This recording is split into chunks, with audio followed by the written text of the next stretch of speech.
السلام علیکم ورحمۃ اللہ وبرکاتہ۔ کیسے ہو؟ امید ہے کہ آپ سب اچھے سے ہوں گے۔ قیامت کے دن حساب کیسے ہوگا، آج اس کے بارے میں بات کریں گے۔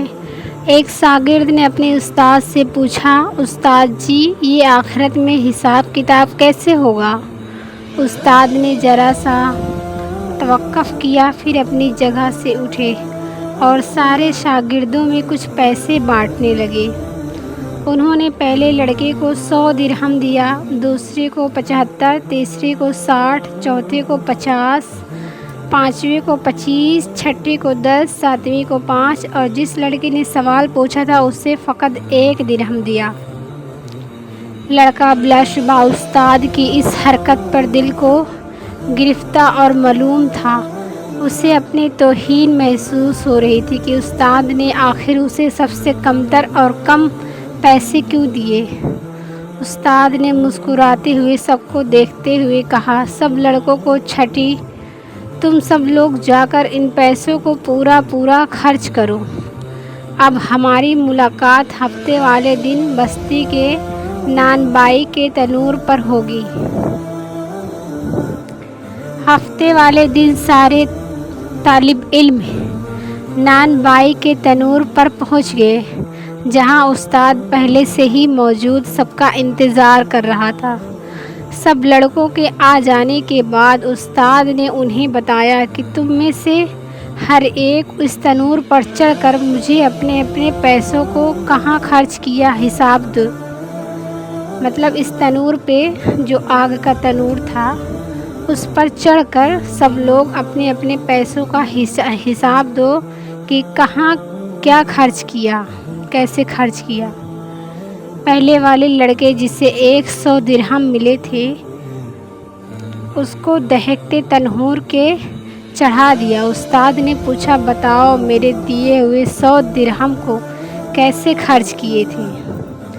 جلتے تنور سے نکلتے شعلوں کی تپش اور گرم منڈیر کی حد پریشان لڑکا ایک پیر رکھتا اور دوسرا اٹھاتا، خرچ کیے ہوئے پیسے کو یاد کرتا اور بتاتا کہ 5 کا گڑ لیا تھا، 10 کی چائے، 20 کی انگور، 5 درہم کی روٹیاں اور اس طرح باقی کے خرچے۔ لڑکے کے پاؤں حد تک جل رہے تھے تو باقی کا جسم تنور سے نکلتے شعلوں میں جھلس رہا تھا، حتیٰ کہ اتنی سی دیر میں اسے پیاس بھی لگ گئی اور الفاظ بھی لڑکھڑانا شروع کر دیا۔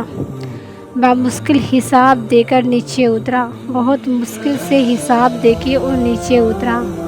تنور سے چڑھا ہوا تھا وہ لڑکا، اس کے پیر ویر سب جل رہے تھے، ایسے لگ رہا آگ نکل رہی ہے۔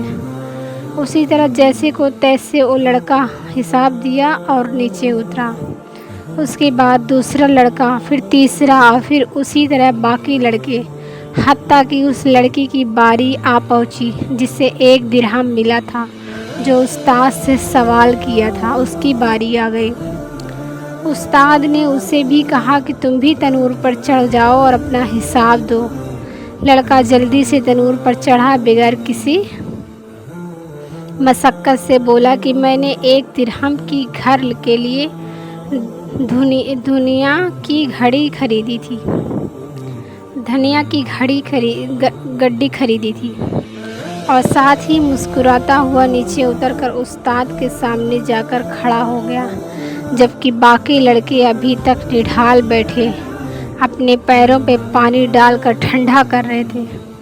استاد نے سب لڑکوں کو متوجہ کر کے اس لڑکے کو خاص طور پر سناتے ہوئے کہا، بچوں یہ قیامت والے دن کے حساب کتاب کا ایک چھوٹا سا منظر نامہ تھا۔ ہر انسان سے اس کو جس قدر عطا کیا گیا ہے اس کا برابر حساب لیا جائے گا۔ لڑکے نے استاد کو محبت سے دیکھتے ہوئے کہا کہ آپ نے جتنا کم مجھے دیا ہے اس پر مجھے رشک اور آپ کی عطا پر پیار آ رہا ہے، تاہم اللہ تبارک و تعالیٰ مثال تو بہت اعلیٰ ہے، اللہ تعالیٰ کی مثال تو بہت بڑی ہے۔ اللہ تبارک و تعالیٰ ہمیں اپنے حساب کی شدت سے بچائے اور ہمارے ساتھ معافی اور درگزر والا معاملہ عطا فرمائے۔